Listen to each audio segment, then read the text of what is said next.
High court में था open विभाग यूडीसी जो एक्यूज है वो अनम जेरांग का वाइफ, उसका वो था बेल हियरिंग था आज ना।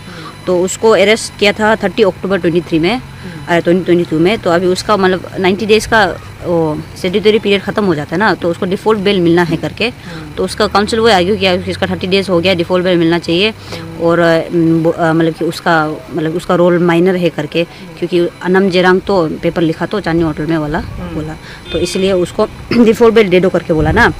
तो फिर लेकिन वो SBI का जो हमारा SPP है फॉर हाई कोर्ट मातो का तो सर उसने आर्ग्यू किया ना हम लोग के लिए। तो वही बोला कि उन्होंने बोला कि अभी क्योंकि अभी रिसेंटली ही 9th को ही SIC से CBI को ट्रांसफ़र हुआ केस, तो वो मतलब ओल पूरा केस ना। तो इसलिए बोला है कि उसका मतलब कि दोनों केसेस में मतलब CBI का केस पहला वाला केस मतलब AE वाला केस और सेकेंड वाला केस में दोनों में नेम देते हो ये सब एक्यूज लोग जो ना। तो इसलिए उसका मतलब ट्रांसफ़र करने में अभी और इन्वेस्टिगेशन के लिए थोड़ा टाइम दो करके बोला ऐसा।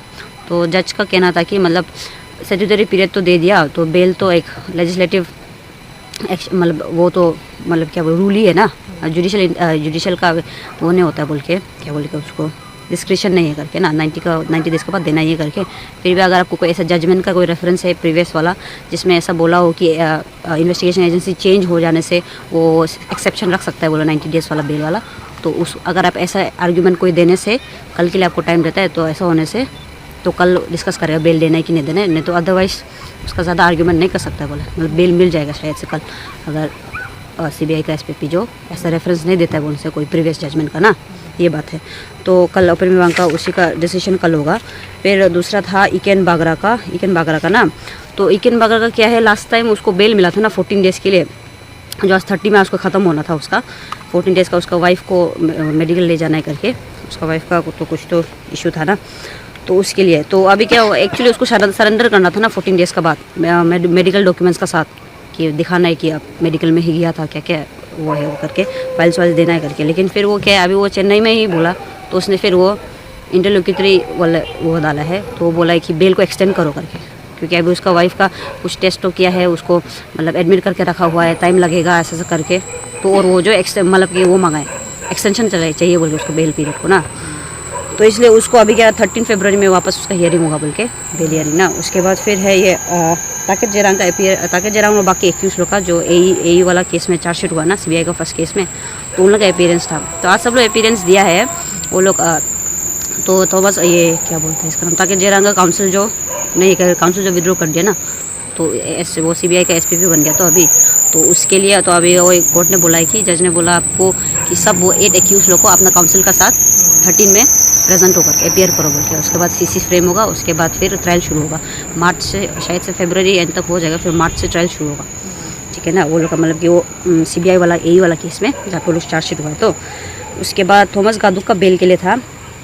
तो थॉमस गादुक का तो क्या है वही सेम ही है, सब लोग अपना अभी वो लोग का 90 डेज़ वाला पीरियड खत्म हो गया, सब लोग डिफ़ॉल्ट बेल के लिए फाइल करा ना। वो ये बहुत इशू हो गया कि मतलब सब मतलब इन्वेस्टिगेशन को भी बहुत हैम्पर हो रहा है, क्योंकि इतना सारा देखो 52 अरेस्टीज हो गया ना। सब लोग हर हफ्ता में कम से कम 5 बेल हियरिंग तो होता ही है। बहुत हैरेसमेंट है, हम लोग के लिए भी हैरेसमेंट है, CBI का PP के लिए भी हैरेसमेंट है, जज के लिए भी हैरेसमेंट है ना, क्योंकि एक छोटा सा कोर्ट पे कितना बेल हियरिंग होता है। दूसरा केसेस से ज़्यादा तो बेल हियरिंग का केसेस होते हैं। अभी अनम जेरांग का बेल हियरिंग हो गया, तो ये कैसा इम्पैक्ट पड़ रहा है आप लोग को? आप लोग स्पेशली आप स्टूडेंट हैं, अभी किसी को बेल मिल गया, तो ये आप लोग का अमॉन्ग्स द स्टूडेंट्स में कैसा टाइप का इम्पैक्ट दे रहे हैं? ये देखिए अभी हम क्या बोल रहे हैं इसको, आप डिजेक्ट जो भी देख रहा है उसको डिजेक्टेड फील मत करो, क्योंकि मतलब ये अब एक जो कुछ चीज़ जो हम लोग का सिस्टम वाला जो प्रोसेस जाएगा वो तो हम लोग कंट्रोल में नहीं है ना। तो ये अभी 90 डेज़ हो गया बोले ऑलरेडी, जो अरेस्ट अनम जेरांग ये ओपन विभाग लोग तो पहले अरेस्ट हुआ है ना। ये लोग तो ये एक विनोती बोरांग का टाइम में तो अरेस्ट हुआ, फिर ताकिर जेरांग तमासारो का अरेस्ट के बाद फिर ये लोग का अरेस्ट हुआ। तो ऑटोमेटिकली वो है ही ऐसे ही सेट प्रोसेस ही है कि वो लोग का बेल होना ही है, डिफ़ॉल्ट बेल ना। तो वही अभी ये है कि एक तो सिल्वर लाइनिंग तो ये एक ही जगह खाली हो जाएगा, तो शायद CBI ज़्यादा अरेस्ट करने से और घुस सकेगा। ऑलरेडी जूली जेल बहुत ओवर क्राउडेड हो गया बोला ना। तो रिसेंटली आप देखा भी होगा ऑर्डर, एक तो जज ने ऑर्डर पास किया कि विजिटर्स लोग एक ही सिंगल विजिटर डालो बोल के हर अरेस्टी के लिए। तो अभी हम लोग उसमें डिजेक्टेड फील करने का बात नहीं, क्योंकि ये नॉर्मली अब बेल हो गई। बस अभी हम लोग यही इंश्योर करना है कि जो इन्वेस्टिगेटिव एजेंसी है वो मतलब मैक्सिमम से मैक्सिमम जो भी कल्प्रिट्स लोग को निकालेगा करके ना, और वो लोग का ऊपर में चार्जेस अच्छे से बनाएगा, एविडेंसेस अच्छे से कलेक्ट करेगा। वही है अभी डिफ़ॉल्ट बेल तो होना ही है। अभी उसको दुख करके भी कुछ तो नहीं कर सकते। वही है कि वो दिल्ली में जो भी गिवन टाइम में उसमें अच्छा से वो